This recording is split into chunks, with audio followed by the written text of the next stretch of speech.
Top 100 universities లో 100% scholarship తో admission పొందాలనుకుంటున్నారా? India's top competitive exams, IIT, NEET etcetera guidance కావాలన్నా, India and world top universities లో join అవ్వాలన్నా, స్టూడెంట్స్ అండ్ పేరెంట్స్ కి కెరీర్ కౌన్సిలింగ్ కావాలన్నా, మీ కెరీర్ డెసిషన్ డబుల్ చెక్ చేసుకోవాలనుకున్నా 25 years ఎక్స్పీరియన్స్ డాక్టర్ సతీష్ గారిని సంప్రదించండి. నమస్తే, నేను మీ డాక్టర్ సతీష్ ఐఆర్ఎస్ మాట్లాడుతున్నాను. సో 12th క్లాస్ పిల్లలు ఎవరైతే ఉన్నారో పాస్ అయినటువంటి ప్రతి విద్యార్థి కూడా కంపల్సరీగా ఈ హాలిడేస్ దయచేసి మీరు వేస్ట్ చేసుకోవద్దు. ఎందుకంటే చాలా మంది పిల్లలు అండర్ గ్రాడ్యుయేషన్కి వెళ్ళిన తర్వాత నాకున్న ఎక్స్పీరియన్స్ లో ఎన్నో వేల మందిని కౌన్సిలింగ్ చేశాను కాబట్టి ఫస్ట్ ఇయర్ లో చాలా మంది ఇబ్బంది పడుతున్నారు. ఎందుకంటే అక్కడ మనం 11th, 12th సిలబస్ లో జనరల్ గా ప్రోగ్రామింగ్ లాంగ్వేజెస్ కానీ లేకపోతేనేమో ఇవన్నీ కూడా కంప్యూటర్ సైన్స్ సంబంధించి ఉంటాం. మనకి సడన్ గా వెళ్ళిన తర్వాత అక్కడ ఇబ్బంది పడతారు. అందు గురించి దయచేసి హాలిడేస్ లో కంపల్సరీగా పైథాన్ లాంగ్వేజ్ కానీ, సి లాంగ్వేజ్ కానీ, లేకపోతే కంప్యూటర్ సైన్స్ దానికి సంబంధించిన సబ్జెక్ట్స్ ఏవైతే ఉంటాయో స్టాటిస్టిక్స్, ప్రాబబిలిటీ కానివ్వండి, సెట్ థియరీ కానీ ఇవన్నీ నేర్చుకోండి. ఒకవేళ ఏదైనా mechanical, civil engineering related, electronics related అయినట్లయితే ఇంటిగ్రేషన్ మీద కొంచెం గ్రిప్ ఎక్కువ ఉండాలి. కాబట్టి ఇంజనీరింగ్ మ్యాథమెటిక్స్ అంటారంటే సడన్ గా అక్కడికి వెళ్ళిన తర్వాత ఇబ్బంది పడే అవకాశాలు ఉంటాయి. కాబట్టి దయచేసి పిల్లలందరూ కూడా ఈ యొక్క హాలిడేస్ ను మీరు ఎంజాయ్ చేసి డైరెక్ట్ గా అయితే వెళ్దాం, మనం కాలేజీకి వెళ్దాం, ఇప్పటిదాకా మనం ఏదో కష్టపడి రిలాక్స్ అయినట్లయితే బాగుంటుంది అని చెప్పి అనుకుని చాలా మంది పిల్లలు 40% ఆఫ్ ది స్టూడెంట్స్ వరకు కూడా అయితే ఫెయిల్ అవడం, లేకపోతే 6.5 బిలో జీపీఆర్ అవడం చాలా అబ్జర్వ్ చేస్తారు. సో ఇంజనీరింగ్ సీట్ వచ్చిన తర్వాత అది గొప్ప విషయం కాదు. ఈవెన్ ఇంక్లూడింగ్ ఐఐటీస్ లో, ఎన్ఐటీస్ లో, ట్రిపుల్ లో ఉన్న పిల్లలకు సంబంధించి కూడా ఇదే విషయాన్ని చెప్తున్నాను. చాలా మంది పిల్లలు మాకు ట్రిపుల్ నుంచి ఐఐటీస్ నుంచి కూడా 6.57 జీపీతో వచ్చి కెరియర్ ని స్పాయిల్ చేసుకున్నటువంటి ఎగ్జాంపుల్స్ ఎన్నో ఉన్నాయి. సో దయచేసి ఇక్కడ అర్థం చేసుకోవాల్సింది ఏంటంటే ఈ జైలు ర్యాంక్ వచ్చినా కూడా, ర్యాంక్ రాకపోయినా, లేకపోతే వేరే ఈవెన్ టైర్ 3 కాలేజెస్కి వెళ్ళాలనుకున్నా, కాలేజెస్కి వెళ్ళాలనుకున్నా ఎవరైతే విద్యార్థులు ఎవరు ఉంటారో ఇది చాలా క్రూషియల్ టైం కింద మీరు భావించి ఎట్టి పరిస్థితుల్లో కూడా మీరు ఈ యొక్క టైంని వేస్ట్ చేసుకోకుండా మ్యాథమెటిక్స్, కంప్యూటర్ సైన్స్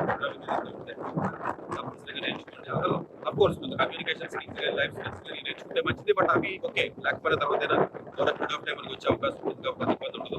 బట్ ఎట్టి పరిస్థితుల్లో చేద్దాం. ట్యూషన్స్ కావాలనుకుంటున్నాను, వీడియో చేశాను. నేను వీడియోలో నెంబర్ డిస్ప్లే అవుతుందంటే దయచేసి నా అపాయింట్మెంట్ సంబంధించిన కాదు వేరే నెంబర్. సో వాళ్ళు కొంత మీకు టీచర్స్ అరేంజ్ చేస్తారు. సో ఏదైనా కంప్యూటర్ సైన్స్ కానీ, ప్రోగ్రామింగ్ లాంగ్వేజెస్ సంబంధించి కానివ్వండి, చెన్నైకి సంబంధించి ఫండమెంటల్స్ సంబంధించి కానివ్వండి, ఈవెన్ ఇంజనీరింగ్ మ్యాథమెటిక్స్ సంబంధించి కానివ్వండి, అట్లాగా ఒక 1 month 2 months మీరు నేర్చుకున్నట్లయితే అక్కడికి వెళ్ళిన తర్వాత ఎలాంటి ఇబ్బంది ఉండదు. సో దయచేసి మొబైల్స్కి ఎడిక్ట్ అయిపోయి లేకపోతే హాలిడేస్ లో మీరు ఇంట్లో కూర్చుని ఎట్లాగా మీరు టైంని దయచేసి చేసుకుంటున్నారు. ఎందుకంటే చాలా మంది పిల్లలు ఎంతో అనుభవంతో చెప్తున్నటువంటి మాటలు. ఎందుకంటే మీరు ఇంజనీరింగ్ సీట్ వస్తే అక్కడ క్రియేట్ అయినట్టు కదా. ఈవెన్ ఇంజనీరింగ్ లో మీకు ఎంత టాప్ ర్యాంక్ వచ్చినా, జేఈలో ర్యాంక్ వచ్చిన స్టూడెంట్స్ కూడా ఇదే వర్తిస్తుంది. మిగిలిన టైర్ 3 బ్యాచ్ లేకపోతేనేమో లేదా డీమ్డ్ యూనివర్సిటీకి వెళ్ళిన పరిస్థితి చాలా ఘోరంగా ఉంటుంది. సో అసలు అర్థం అవ్వకుండా చాలా ఇబ్బంది పడతారు. దయచేసి ఈ పాయింట్ అనేది గుర్తుపెట్టుకుని అందరూ కూడా యూజ్ చేసుకుని మనస్ఫూర్తిగా కోరుకుంటున్నాను. Thank you.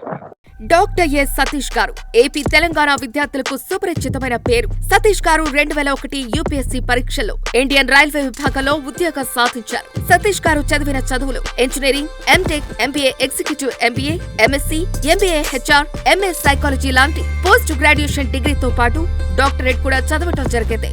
సతీష్ గారు నిరంతర విద్యార్థి. అలాగే సతీష్ గారు పలు ప్రతిష్టాత్మక కాంపిటేటివ్ పరీక్షలో, యూపీఎస్సీ నిర్వహించే సివిల్ సర్వీస్ పరీక్షలో 179వ ర్యాంక్, అలాగే ఇంజనీరింగ్ సర్వీస్ లో 24వ ర్యాంక్, గేట్ ఎగ్జామ్ లో 4వ ర్యాంక్, క్యాట్ ఎగ్జామ్ లో 99.8%, జిమాట్ 76 స్కోర్, ఇలా పలు కాంపిటేటివ్ ఎగ్జామ్స్ లో మొదటి ప్రయత్నంలోనే ఎన్నో ర్యాంకులు సాధించారు. ఎన్ని క్వాలిఫికేషన్ డిఫరెంట్ పరీక్షలు ర్యాంకులు సాధించిన వ్యక్తులు మన ఇండియాలో చాలా అరుదనే చెప్పాలి. ఇలాంటి అకాడమిక్ లో పరంగా, కాంపిటేటివ్ పరంగా ఇన్ని ర్యాంకులు సాధించడంతో పాటుగా గవర్నమెంట్ ఉద్యోగం చేస్తూ పలు అవార్డులు తీసుకున్నారు. సతీష్ గారికి జోనల్ లెవెల్లో general manager award, all India లెవెల్లో నేషనల్ లైఫ్ టైమ్ అచీవ్మెంట్ గుర్తింపు దక్కాయి. Appreciation of president lifetime Sevashri award Andhra Pradesh మంత్రి నుంచి అందుకున్నారు. వీటితో పాటు పలు రకాల అవార్డులను అందుకున్నారు. ఎన్నో ప్రతిష్టాత్మక ఆర్గనైజర్స్ పర్మనెంట్ మెంబర్ గా ఉన్నారు. కష్టపడి పైకి వచ్చిన వ్యక్తి కావటం వల్ల గత 20 సంవత్సరాల నుంచి ఎంతో మంది చిన్నపిల్లల దగ్గర నుంచి 5, 6 తరగతుల విద్యార్థుల నుంచి పెద్ద పీజీ, పీహెచ్డీ కాలేజీలకు వెళుతూ విద్యార్థులకు అవగాహన కల్పిస్తుంటారు. ప్రతి విషయంపైన డాక్టర్ సతీష్ గారు స్పష్టమైన అవగాహన కలిగి ఉన్నారు. డాక్టర్ సతీష్ బలంగా నమ్మే సూత్రం ఏంటంటే అవేర్నెస్ ఈజ్ ఎవ్రీథింగ్. మనిషికి అవేర్నెస్ ఉంటే ఏదైనా సాధించగలరు.